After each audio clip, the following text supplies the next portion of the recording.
1 Samuel chapter 14. One day Jonathan said to his armour-bearer, "Come on, let's go over to where the Philistines have their outpost." But Jonathan did not tell his father what he was doing. Meanwhile, Saul and his 600 men were camped on the outskirts of Gibeah, around the pomegranate tree at Migron. Among Saul's men was Ahijah the priest, who was wearing the ephod, the priestly vest. Ahijah was the son of Ichabod's brother Ahitub, son of Phinehas, son of Eli, the priest of the Lord who had served at Shiloh. No one realised that Jonathan had left the Israelite camp. To reach the Philistine outpost, Jonathan had to go down between two rocky cliffs that were called Bozez and Sina. The cliff on the north was in front of Michmash, and the one on the south was in front of Geba. "Let's go across to the outpost of those pagans," Jonathan said to his armour-bearer. "Perhaps the Lord will help us, for nothing can hinder the Lord. He can win a battle, whether he has many warriors or only a few." "Do what you think is best," the armour-bearer replied. "I'm with you completely, whatever you decide."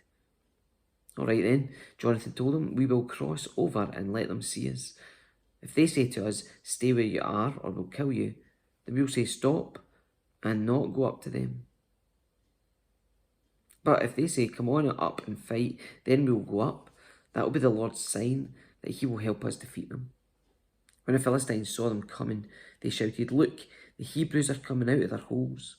Then the men from the outpost shouted to Jonathan, "Come on up here and we'll teach you a lesson." "Come on, climb right behind me," Jonathan said to his armour-bearer, "for the Lord will help us defeat them." So they climbed up using both hands and feet, and the Philistines fell before Jonathan, and his armour-bearer killed those who came behind them. They killed some 20 men in all, and their bodies were scattered over about half an acre. Suddenly, panic broke out in the Philistine army, both in the camp and in the field, including even the outposts and raiding parties. And just then, an earthquake struck, and everyone was terrified. Saul's lookouts in Gibeah of Benjamin saw a strange sight. The vast army of Philistines began to melt away in every direction. "Call the roll and find out who's missing," Saul ordered.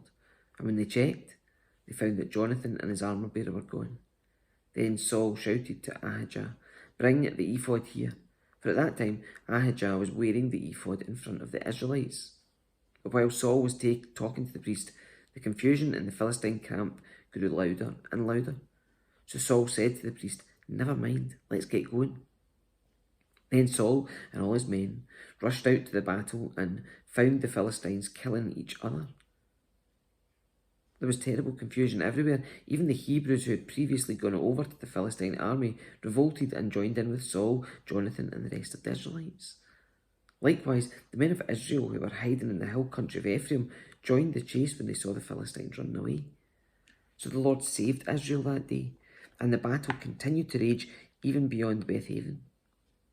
Now the men of Israel were pressed to exhaustion that day, because Saul had placed them under an oath, saying, "Let a curse fall on anyone who eats before evening, before I have had full revenge of my enemies." So no one ate anything all day, even though they had all found honeycomb on the ground in the forest.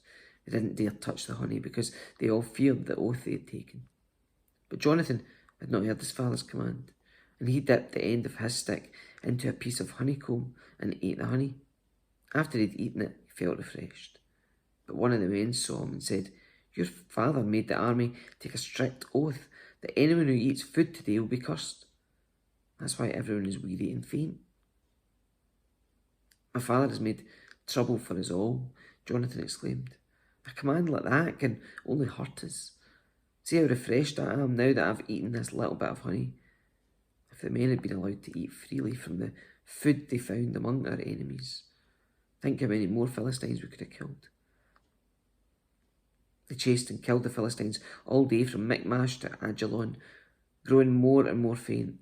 That evening they rushed for the battle plunder and butchered the sheep, goats, cattle and calves, but they ate them without draining the blood. Someone reported to Saul, "Look, the men are sinning against the Lord by eating meat that has blood in it." "That's very wrong," Saul said. "Find a large stone and roll it over here." Then go out among the troops and tell them, bring the cattle, sheep, and goats here to me. Kill them here, and drain the blood before you eat them.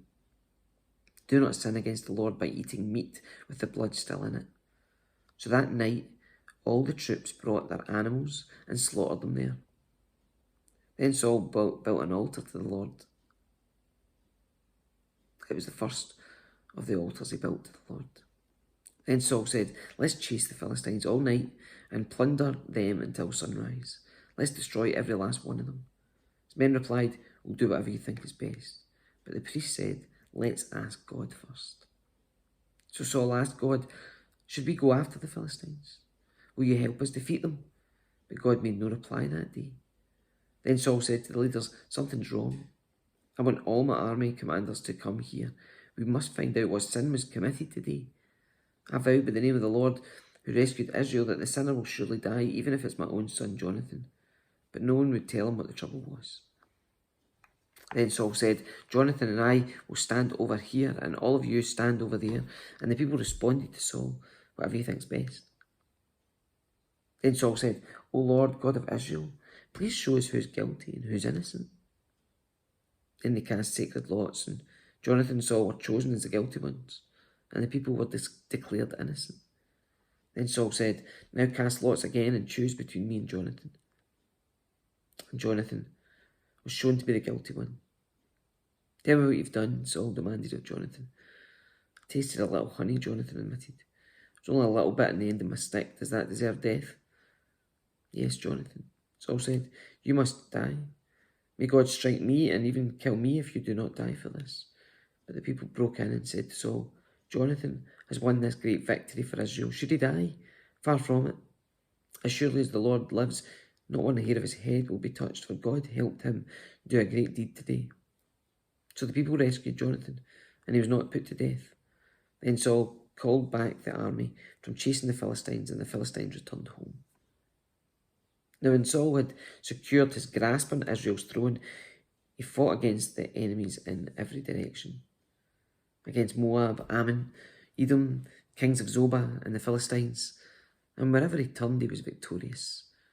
He performed great deeds and conquered the Amalekites, saving Israel from all those who had plundered them. Saul's sons included Jonathan, Ishbosheth, and Malchishua. He also had two daughters, Merab, who was older, and Michal. Saul's wife was Ahinoam, the daughter of Ahimaaz. The commander of Saul's army was Abner, the son of Saul's uncle Ner.